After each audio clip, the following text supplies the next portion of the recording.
Welcome to On the Brink with Jeff Wefferson. This is episode number 3, being recorded here on Tuesday the 18th of December, the year of our Lord Robama, 2012. One of the things we're going to talk about in this show, the show is entitled Lost in Time, which is sort of a takeoff on the old science fiction television show Lost in Space from the 1960s. Lost in Time, I think that sort of describes where we are. Humanity as a whole, we don't really have a solid coordinate reference frame for what we call time. It's all very relative because theoretically the date could be anything. It could be 8,452,321 after a certain starting point that you wanted to start counting from. So theoretically it's totally arbitrary. So in this show we're going to talk about, it's actually the title of probably the first independent research paper I did when I was in college. It's called An Analysis of Sociocultural Variations in the Perception of Time. As it turned out, in college I either did really well in courses or didn't even go. And my anthropology course was, this is cultural anthropology. It was very interesting, but I ended up not going to class for about a month, but I was very interested in the subject matter.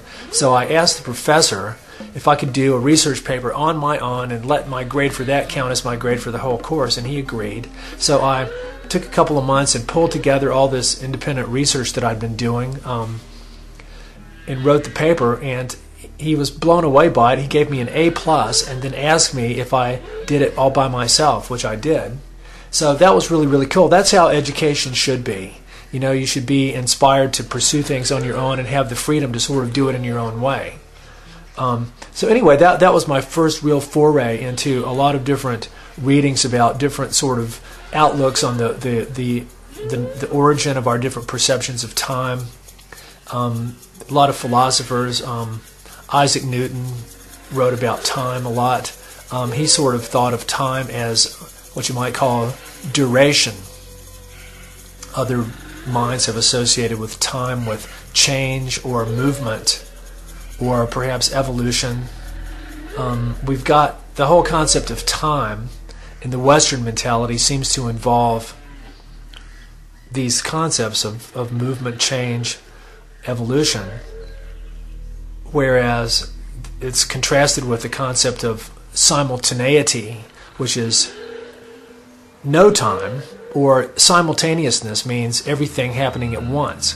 So, in other words, I think that our experience of reality has elements of both the linear time as succession of events or duration or movement, but we've also got simultaneous aspects of perception of time.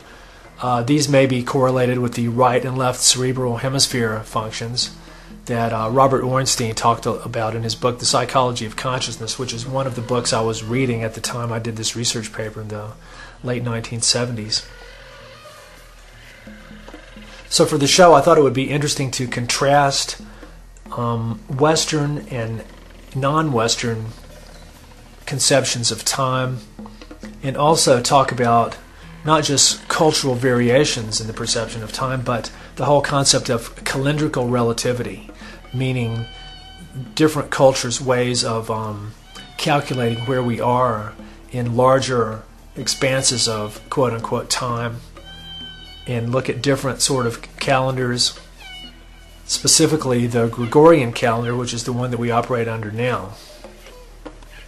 I'll also talk about the work of artist, visionary, and Mayan scholar Jose Arguelles, who I met a couple of times, and he was one of the first people to really popularize the whole Mayan calendar in 2012 thing. And then it sort of gained momentum, and it was this giant sort of new age marketing category there for quite a few years. But then as we've gotten closer to 2012 in the past 2 or 3 or 4 years, it's all the 2012 things pretty much dried up. And then some people forged ahead with things about 2013 and still clinging to the numerical thing of having one number after the next. So, but a lot of people just abandoned the whole thing. I guess they made as much money as they could from selling all their books and DVDs, and have moved on to real estate or insurance as they do.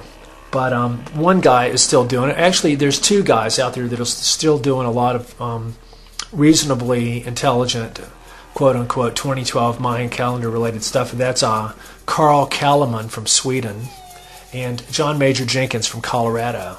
And so they both have some pretty intelligent things to say, and neither one of them ever bought into the whole idea that's been popularized around the Mayan calendar. A lot of misconceptions about, for example, that it's supposed to mean that it's the end of the world, quote unquote.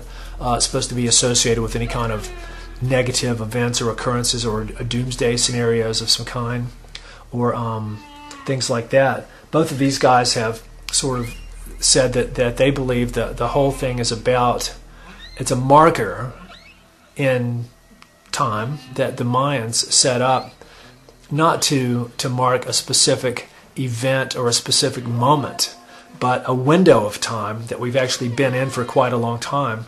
And there we go. It's hard to get away from the concept of time. It's about time, isn't it? It is. This show is about time. So the whole idea of there being a moment or a day or an hour when something is going to happen has been prophesied by so many people for so many years about this coming Friday. I just don't really see anything like that happening. The one thing that I would be aware of is the powers that be could have something up their sleeve, like some kind of false flag event involving perhaps a fake alien invasion where they'll use tropospheric laser holograms projected using HARP and satellite technologies to make people think we're being invaded by aliens, and so they'll freak out and beg the government for even more control in order to protect them. But I don't think anything like that's really going to happen. I don't think that there's going to be any sudden flick of a switch on this Friday where giant currents of electricity are going to impinge on the earth, or that the sun's going to be blocked out, or it's going to switch off, or I don't think anything like that's going to happen. I think that we've been in a window of alignment. John Major Jenkins says that we've basically been in the window of alignment of the place where the sun is in the sky now, overlapping with the center of the galaxy, which is called the Hunab Q to the Mayans, that we've basically been in a window of pretty close alignment of that for ever since the 1970s, and that we will be for a few more decades after now.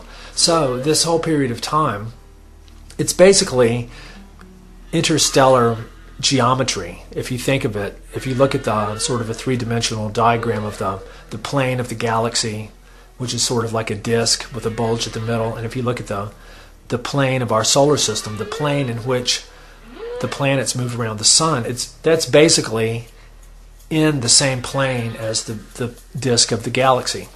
And so the geometry of our sun being in alignment with the Hunab Q is very similar to the way that the geometry lines up that creates solar and lunar eclipses. So in a sense, our sun is not only lining up with the center of the galaxy, but it's sort of like eclipsing it, I guess you might say. But since the sun is not a solid block of matter that's going to block out energy, but according to the electric universe plasma theory people, the sun and other stars are not thermonuclear reactors. They're actually more like light bulbs that are being lit up by these giant filaments of electrically conductive plasma that are flowing all through the galaxy and have magnetic fields too.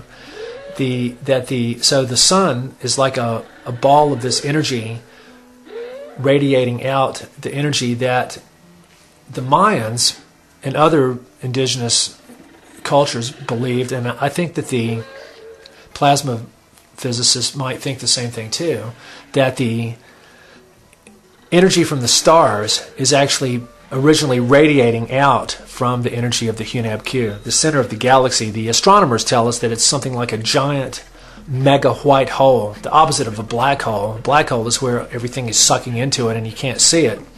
A white hole is the opposite. Everything is pouring out of it and radiating out immense amounts of energy.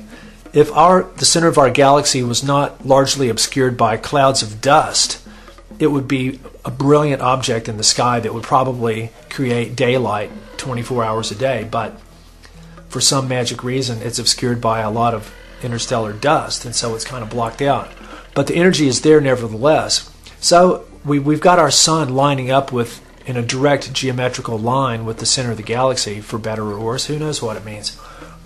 Anyway, back to the concept of time.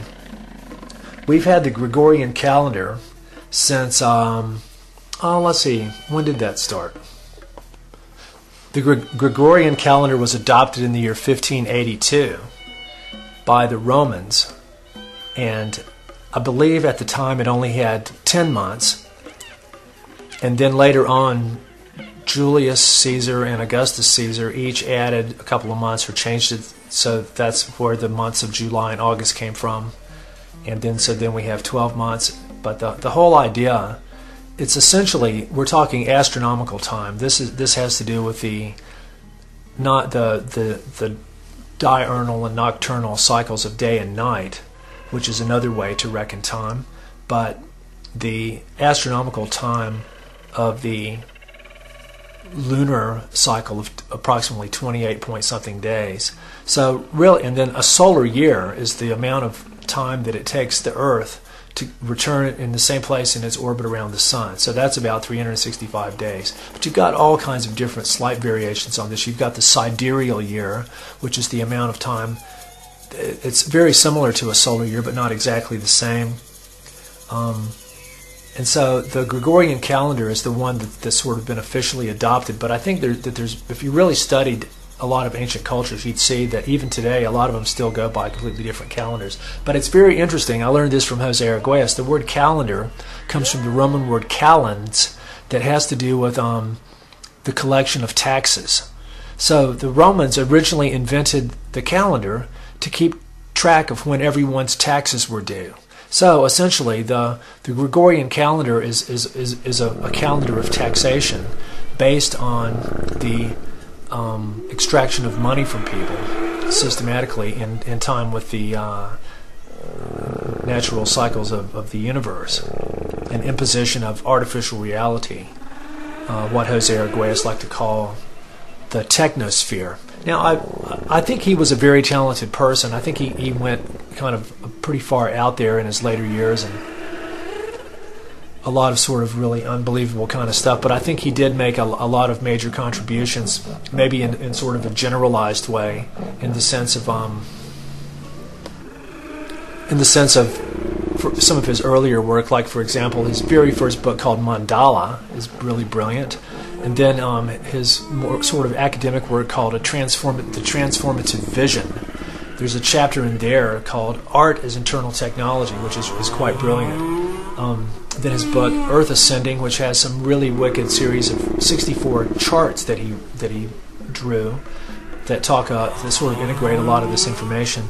But after that, he started in with the Mayan factor and started claiming to be a guy called Pakal Votan, who was a Mayan priest from quite a few hundred years ago, and Jose was claiming to be the reincarnation of this guy. But anyway, I think Jose's central biggest contribution is questioning the idea of where calendars come from, and he talked about the different timing frequencies that we're on. He says that the Gregorian timing frequency of Western industrial civilization is what he called 1260. Where we've got 12 months out of the year and we've got 60 minutes per hour.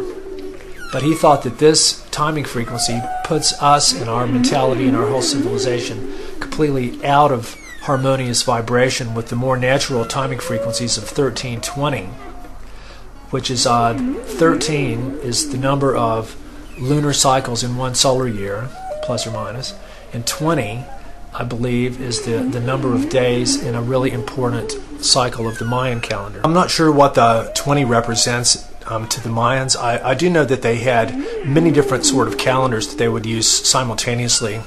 They have a 260-day calendar called the Tzolk'in that was very central to their worldview, and I know that's the length, that's the number of days in a Venusian year, the amount of days it takes Venus to go around the sun. But it's also coincidentally the gestation period for a human being to be born, the number of days in approximately 9 months. So that's a very interesting connection there. But we'll talk about the Mayan calendar and possible significance of December 21st, 2012 and this whole thing in a bit. But in terms of the origin of the Gregorian calendar, I already said about how it came from the Romans imposing taxation. There's a guy named Bishop Ussher who, I'm not sure when he actually made this calculation, but he derived all this from his reading a literal interpretation of the sense of time given by the Bible in terms of the length of time that God took to create the universe and the heavens and the earth and all that stuff. And he sort of worked backwards in time with all this stuff and came up with the date 4004 BC as the date that the universe was created.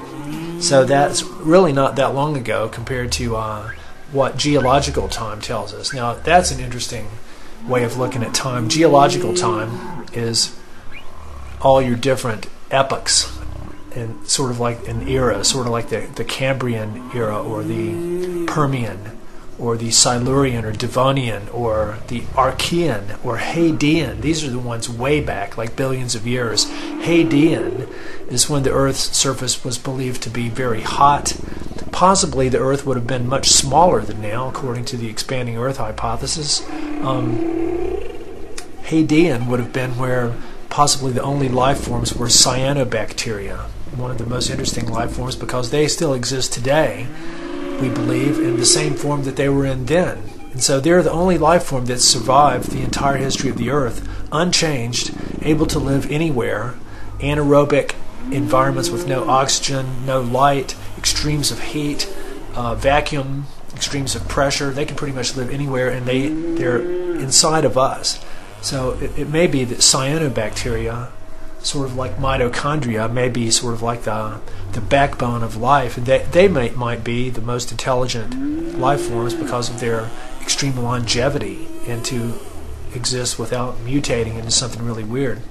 Anyway, that's the subject for another show. Geological time is very interesting because the people that studied the Earth and the rocks and the subterranean structure of the Earth and all that kind of thing, they were not only the first people to really look at vast expanses of time, they were also the first people to sort of study the whole idea of climate change, because the rocks, the geological structure of the Earth is sort of a record. It's like a library in which the record of the conditions and movements and changes in the Earth's structure and chemical composition and atmosphere and things like that. All of this information is stored and encoded in the different layers of rock and the different types of rock and the way they've been formed, the way the lava comes out of the volcanoes and the way that the lava magnetizes according to the type of rock, because that sort of encodes and stores a record of how the Earth's magnetic field was at that time. And that's another, see, theoretically you could measure time in the sense of any kind of repeating cycle. It could be, you could have time based on whenever you come back around to the same point you were from the precession of the equinoxes 26,000 years ago, which some people believe that that's what the 2012 marker is, the lining up of a 5,000 and something year cycle with the 26,000 year cycle. But then again, a cycle is a cycle, and any point in the cycle is theoretically no different from any other point. So you've got to pick a specific point in the cycle for some reason. So that brings us to another whole idea that has to do with how we think of time. Do we think of time as a continuity, or do we think of time as a succession of events? It's sort of like the difference between analog and digital. And again, this may be a reflection of the way that our brains work. We've got this sort of dual functioning thing happening that should really ideally be complementary, but I think in Western civilization, the left hemisphere is more dominant, especially the fact of a reality or worldview, a mental operating environment operating on Western Indo-European languages like English that are extremely linear. We break time into past, present, and future, three discrete categories of time. Whereas there's whole languages and worldviews and ways of living on this planet whose linguistic structure has no separation between past, present, and future. I have to tell you about the work of a researcher named Benjamin Lee Whorf, who in the 1940s was the first white person to go and live with the Hopi Indians in Arizona. They had never been exposed to the white man's culture before, except maybe by a few visitors like maybe Frank Waters or somebody like that. He was actually the first person to tell about the Hopi prophecies. His book called The Book of the Hopi. Benjamin Lee Whorf was actually an insurance salesman and an amateur anthropologist. He went to live with the Hopi Indians, and he has a book, an entire book that he wrote about this. But one of the main insights that he derived from his decade or so living with the Hopi was that their language has no tenses.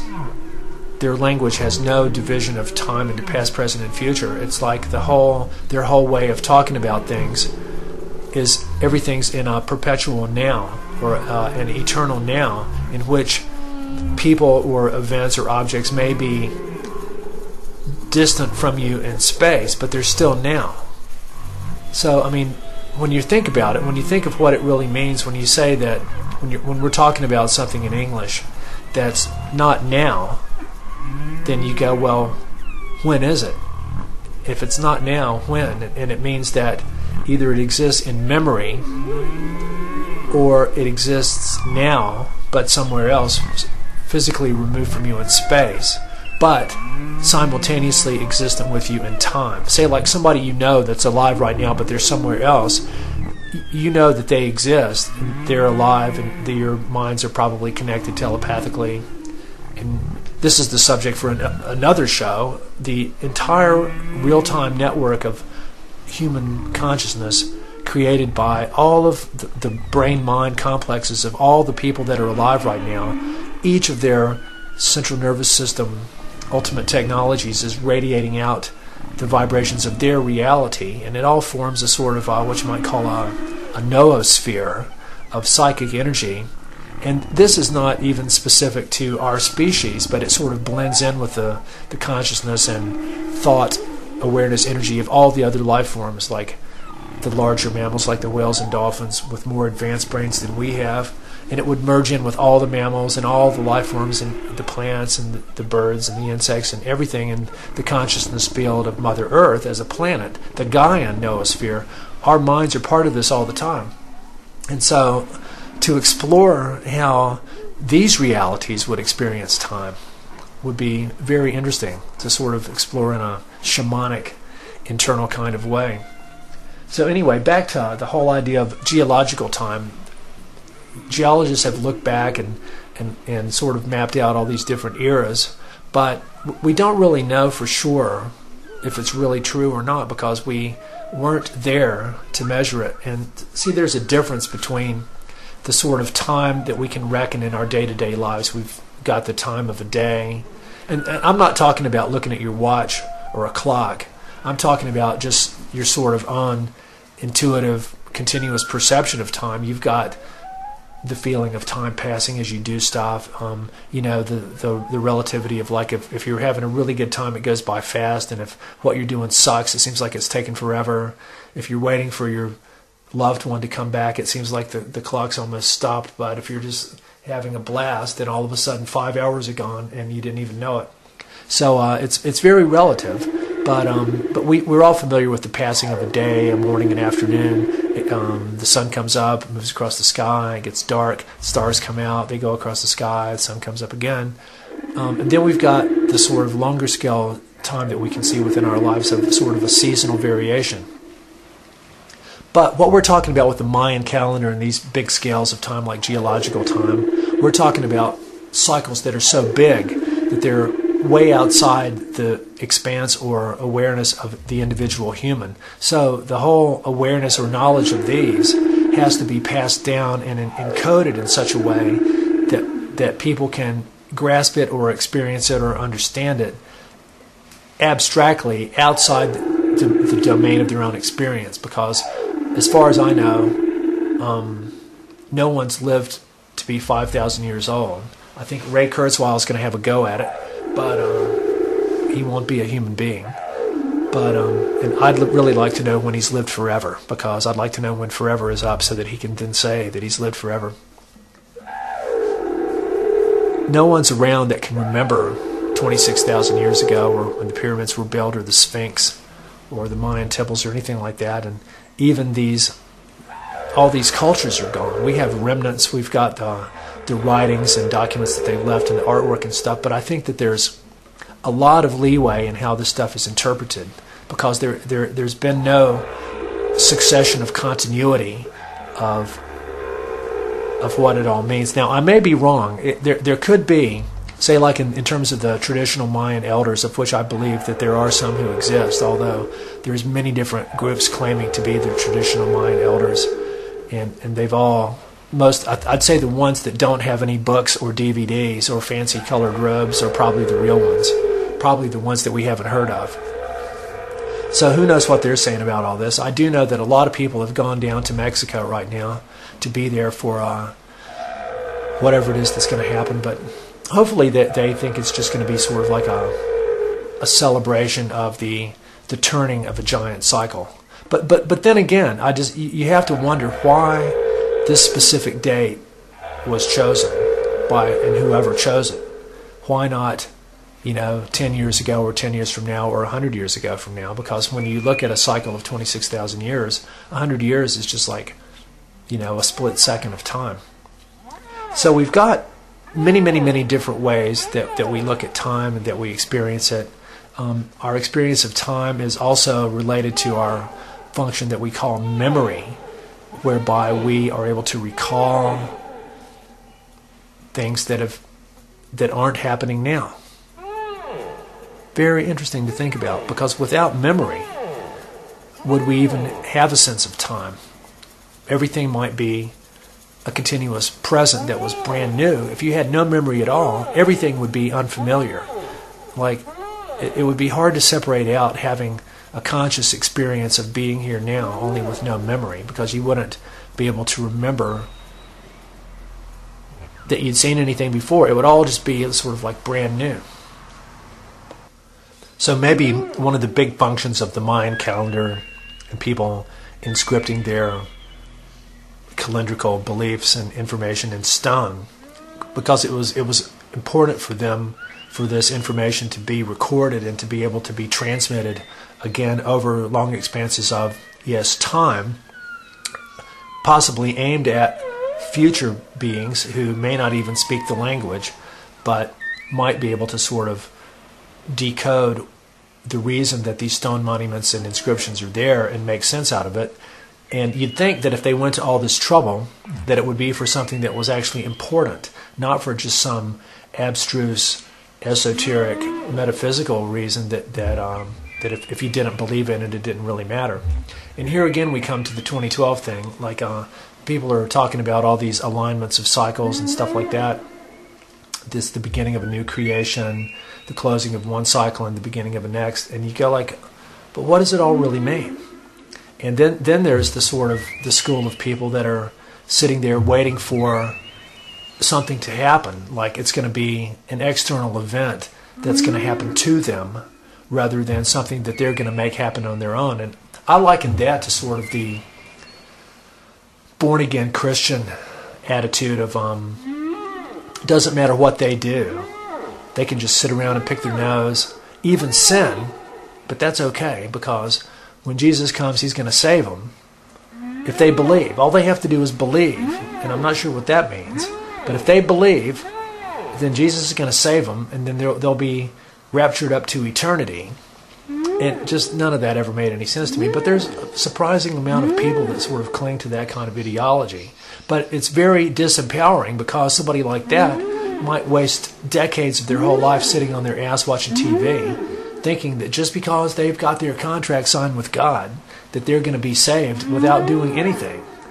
And so there's probably a similar faction of the 2012 people who go like, yeah, well, on December 21st, 2012, something's going to happen, and it's going to make everything okay. It's going to correct all the evil karma and cosmic debt that humans have accrued from 5,000 years of living in industrial civilization based on rape of the earth, the genocide of indigenous people, the exploitation of each other and of the earth. They somehow think that an event or a moment in time is going to happen that's somehow going to correct all that, and they don't have to do anything except just like be there for it. I really have a problem with that too. And I think that you'd think that if the universe is a conscious and just place, that if something like that was going to happen, if there was going to be some sort of cosmic event in honor of all that stuff, that it would be horrific. It wouldn't be some kind of cosmic interdimensional rapture where all these people are going to go up to the next level where they can start the trashing of that dimension after they've already parasited this one out of existence.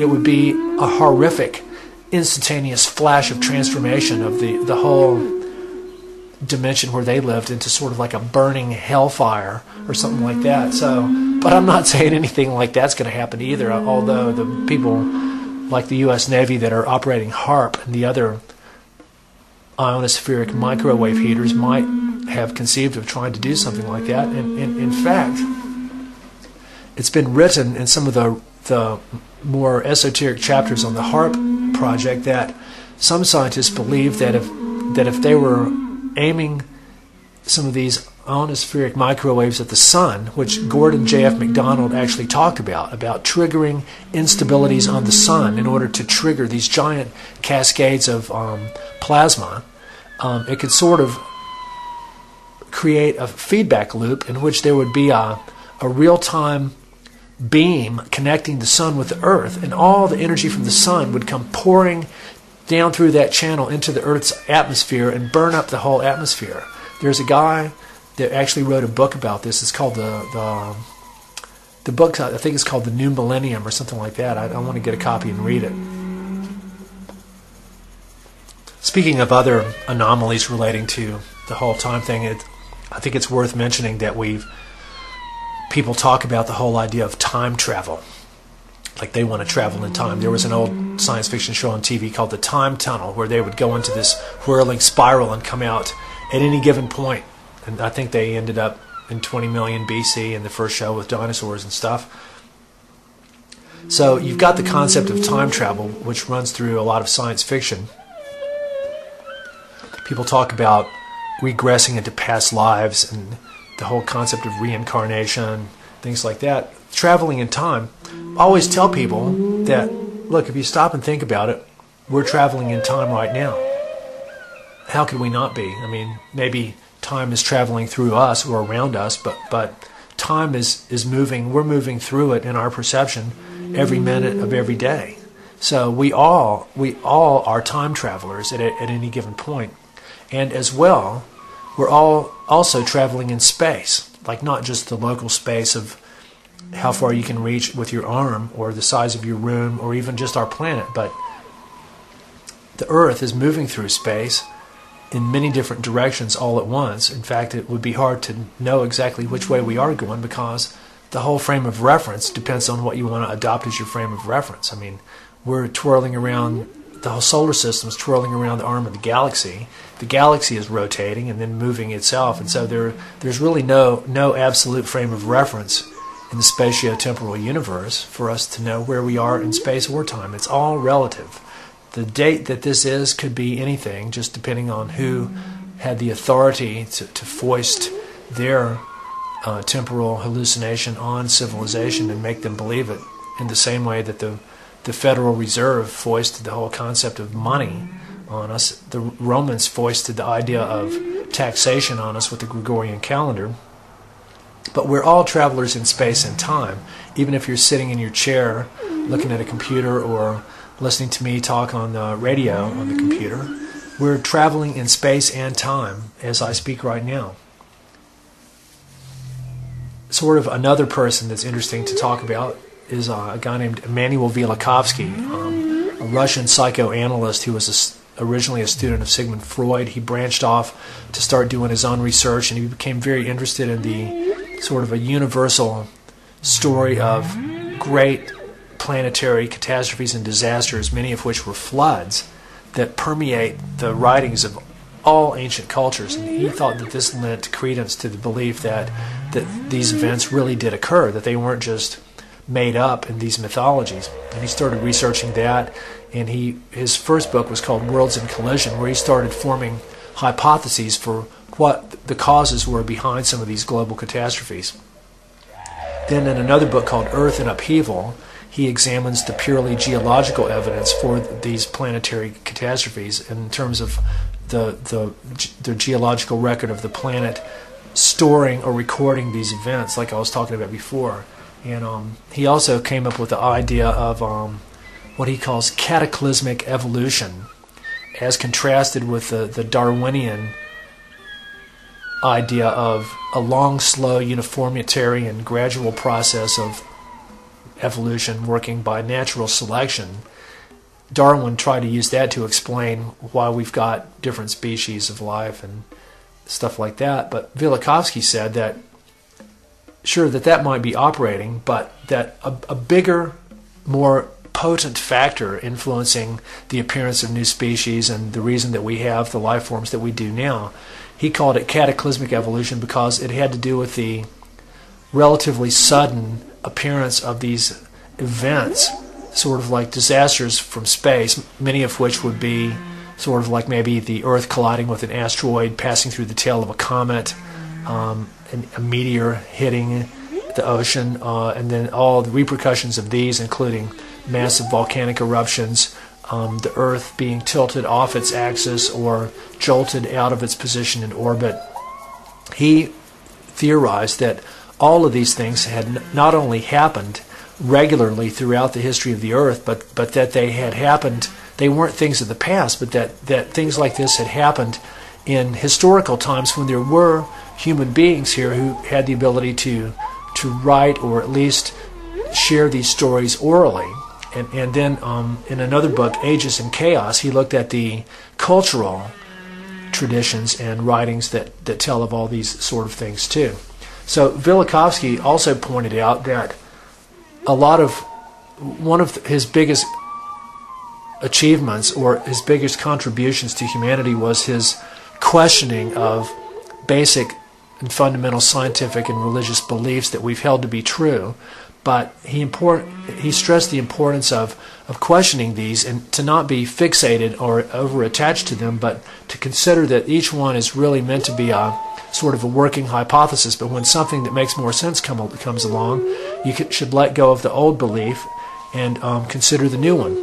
And so he drew the scorn, wrath, and criticism of a lot of people when his books started coming out, including astronomer Dr. Carl Sagan, who I have a lot of respect for, but not the fact that he tried to actually prevent some of Velikovsky's books from being printed. I thought that was pretty much of a bullshit thing for him to do.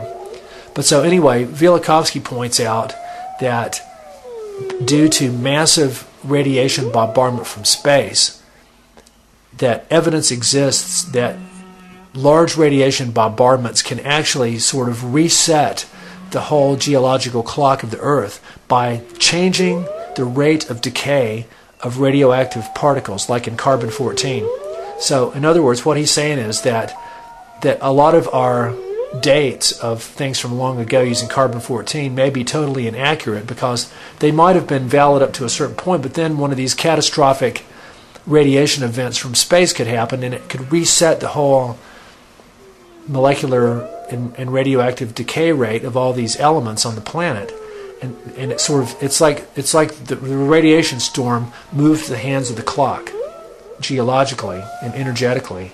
And so that's another important way that we believe that we understand the concept of long periods of time is radiocarbon dating, but it's actually quite fallacious. Yet another way that indigenous people have kept track of time is through records of the numbers of generations of families, of ancestors that they've got. And I believe some of the indigenous people of where I am here in Western Victoria, in Gary Ward National Park, their ancestry goes back over 4,000 generations, which is probably 100,000 years, I guess. So that's another very interesting way of reckoning long periods of time, as well as honoring the ancestry that we come from too. In addition to looking at concepts of time as duration, movement, and change, and astronomical time, sidereal time, generations, and things like that, it's, as opposed to expanses of time, it's interesting to look at what we might think of as specific moments in time or events, because you'd think that if you look at just sort of day-to-day experience, there aren't really that many specific events that could be used as markers. I mean, you've got, for example, you've got the moment that the sun comes up each day, the moment that it goes down. You've got the moment that the moon comes up, the moment that the moon goes down. You've got the moments that the sun crosses the meridian, which is sort of a line going through the sky that connects the north and the south. So it's like the midpoint of your sky, not the zenith, but the meridian is the line. Zenith is the high point above you. All these are sort of virtual markers, but I thought that there's a couple of things that signify events that could be used as sort of long-term calendrical markers for advanced societies that wanted to do something like this. And one of them would be what's called the heliacal rising of a star or planet. For example, the Egyptian New Year is on July 23rd, which is the day of the heliacal rising of the star Sirius. That means that's the day that the star Sirius can be seen to rise with the sun, but when it's far enough away from the sun to actually be seen. Because before that, for 70 days, Sirius has been so close to the sun that you can't see it. So then on July 23rd, it suddenly is far enough from the sun to be seen as a separate star. So that was an event, a celestial event that the Egyptians thought was very significant. They thought it was significant enough for it to represent the beginning of their new year.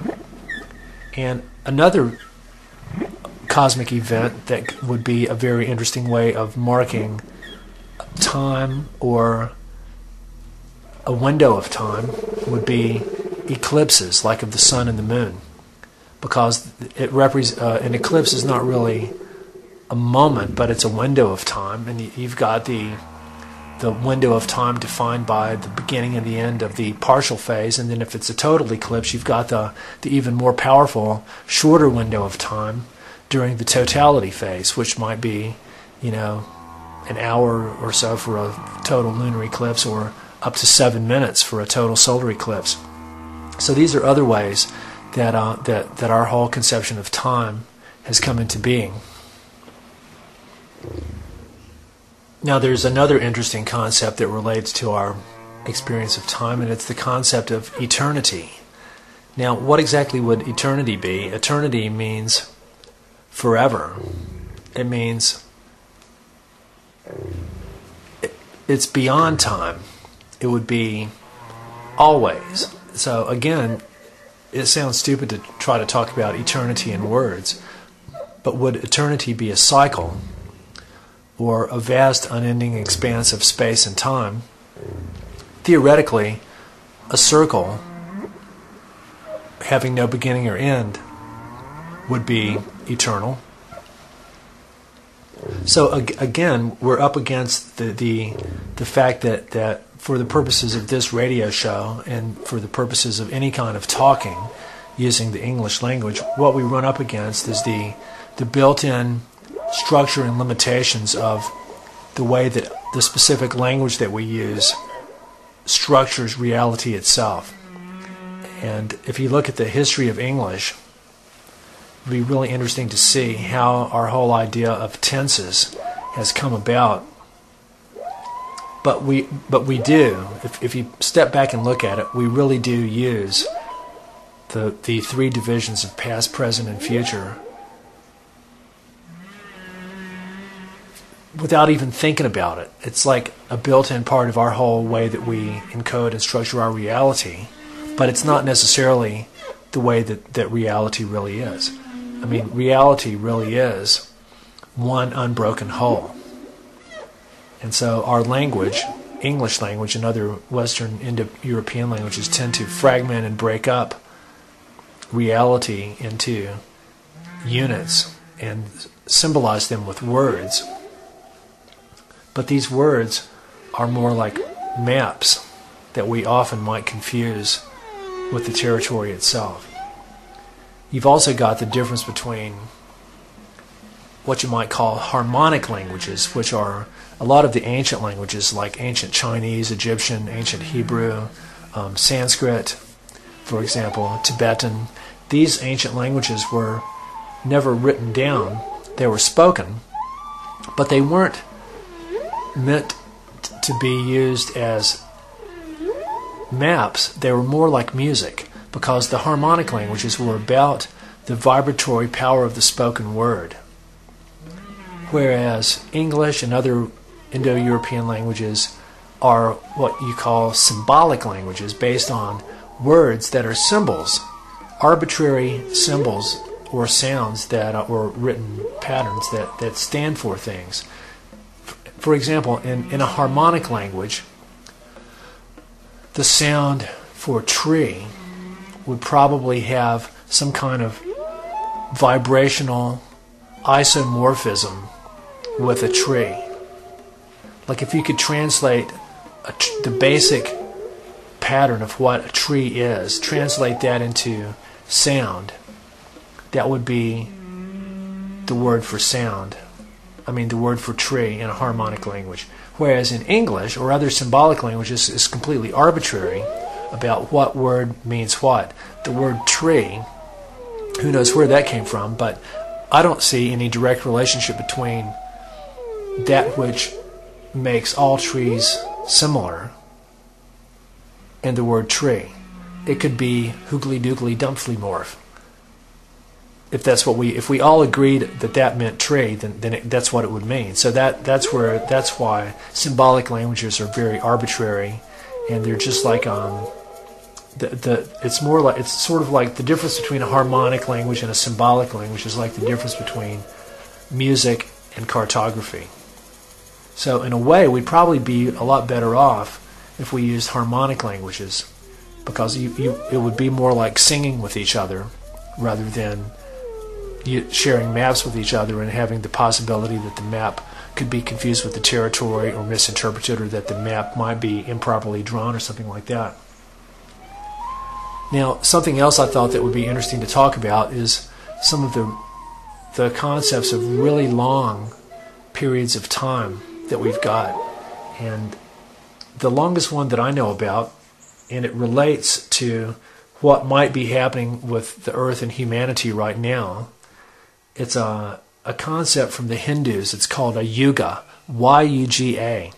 And I don't pretend to be an expert on any of this stuff, and then different people give different sort of information. And I don't think it's really important to assign any specific number of years to a yuga or anything like that, but the basic idea is that there's, like we've got seasons of a year, sort of like in your more temperate climate zones of the planet, you've got fall, winter, spring, and summer, and they sort of gradually change into each other, and sometimes you might have aspects of each in a different season. It can be cold in summer, it can be hot in winter, and all of these things. But in general, you've got sort of a flow and a gradual transition between these seasons, and then it comes back around and repeats the cycle again.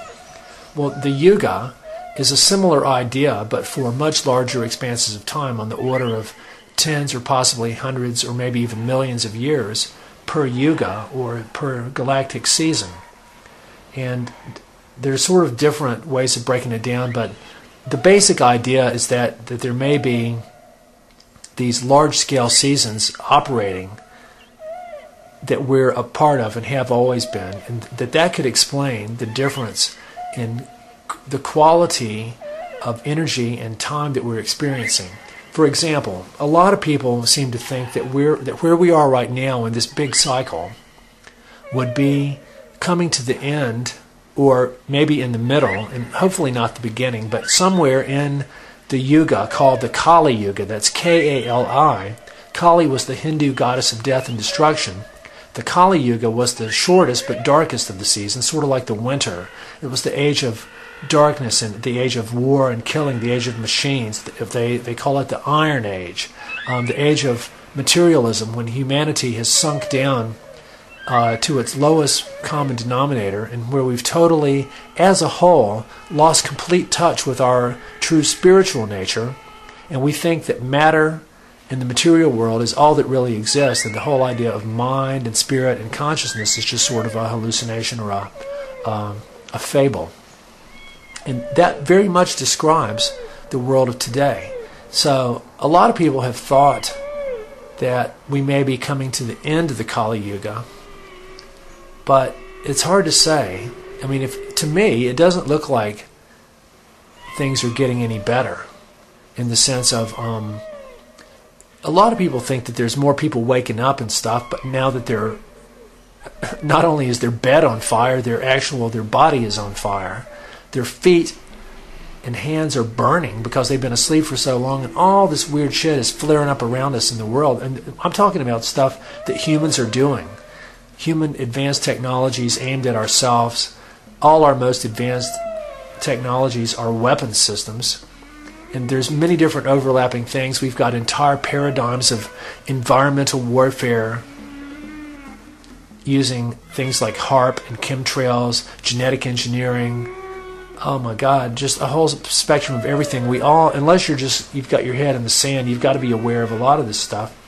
I don't see it getting any better. In fact, I see it getting a lot worse really quickly in terms of humanity's relationship with the earth, which is the real frame of reference of meaning, because what we do to ourselves, within the human mind, it could be anything. I mean, it's our reality that's just human is nothing more than a hallucination that we all share, more or less. So it's the effect that we're having on the other living beings of this planet.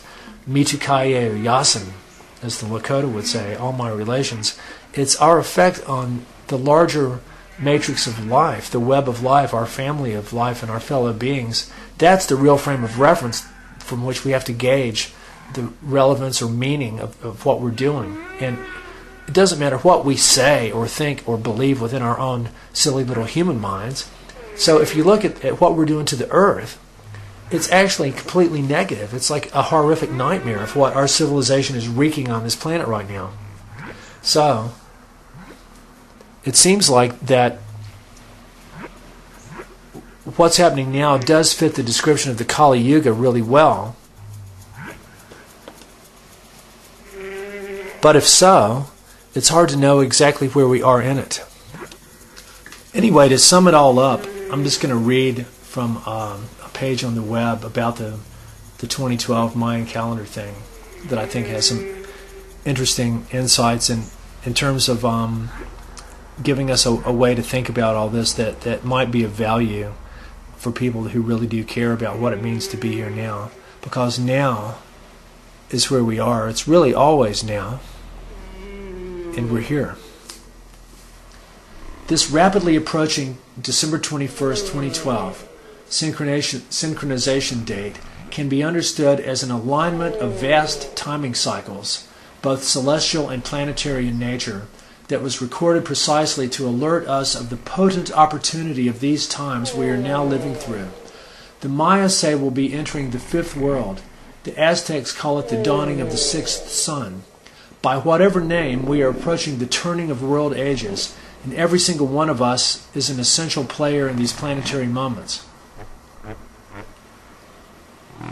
What does it mean that a world age is closing and preparing to regenerate? How can we consciously shift in harmony with the grand changing of cycles? What new evolutionary possibilities can we meet on the other side of this threshold? The more deeply we contemplate these questions from our hearts, the more receptive we can become to living the answers and consciously surrendering to this vast evolutionary process underway as it unfolds through us. This 12-21-12 synchronization date can inspire us to make positive changes and alignments in our lives. As we near the closing of this cycle, it is key that we look at our own lives and ask, what is seeking to be resolved?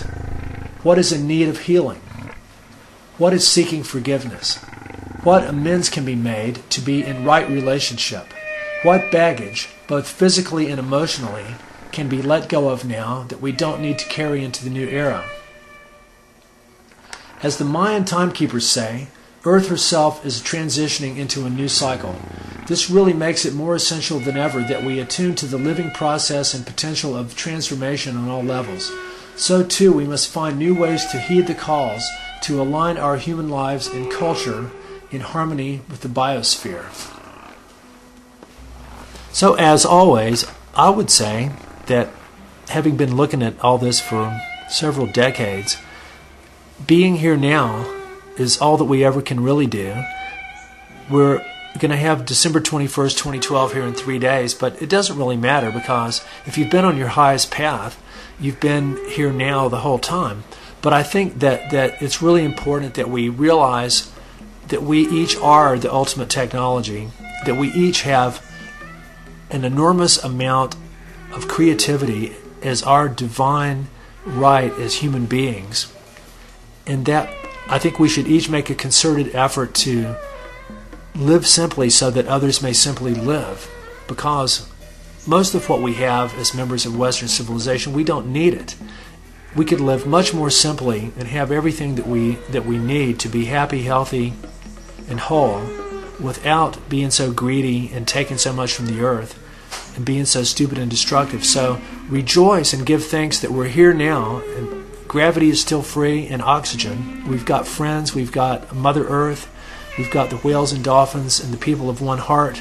So let us all use this cosmic moment in time, this sacred moment in time, as a moment of celebration and giving thanks to Mother Earth and the universe and the Great Spirit for giving us all the gift of life, and that we've all got each other on this planet, and that it's up to us what's going to happen next. Thank you for listening, and tune in again next week. The humpback whale sounds you've been hearing in the background are songs of the eastern humpback whale recorded by the Oceania Project, Wally and Trish Franklin and Mark. And we thank you so much for letting us use these whale sounds. And thanks to the whales and dolphins for being our friends. Thanks for letting us live on your planet. At the time, I'm going to close.